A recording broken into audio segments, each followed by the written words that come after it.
அதிமுக ஆட்சியில திருப்பூரின் வளர்ச்சிக்காக குறிப்பிட்டு சொல்லும்படியா ஏதாவது செஞ்சிருக்காங்களா?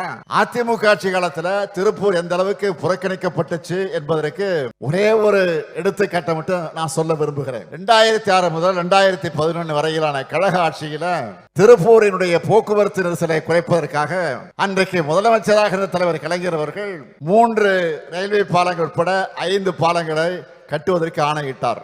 ஆனா 2011ஆம் ஆண்டு அதிமுக ஆட்சிக்கு வந்த உடனே அந்த பணிகளை எல்லாம் முடக்கிட்டாங்க. 2021ஆம் ஆண்டு மீண்டும் கழகம் ஆட்சி மலர்ந்ததுக்கு பிறகுதான் மீண்டும் அந்த பணிகளை முழுவீச்சில் இப்ப நம்ம செஞ்சுட்டு வரோம்.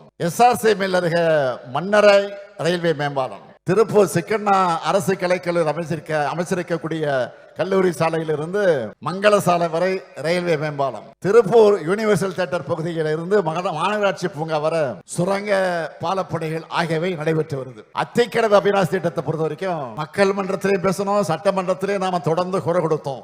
அதற்கு பிறகு நாம ஆட்சிக்கு வந்து பணிகளை முடிச்சு தொடங்கி வச்சிருக்கிறோம். அதே போல கோவை திருப்பூர் மாவட்டங்களுடைய வேளாண்மைக்கு மிக மிக அடிப்படையாக இருக்கிறது பரம்பிக்குளம் ஆழியாறு திட்டம். பெருந்தலைவர் காமராஜர் ஆட்சி காலத்திலிருந்து இது உருவாக்கப்பட்டுச்சு. இந்த மகத்தான திட்டத்தை உருவாக்கின பெருமக்களுக்கு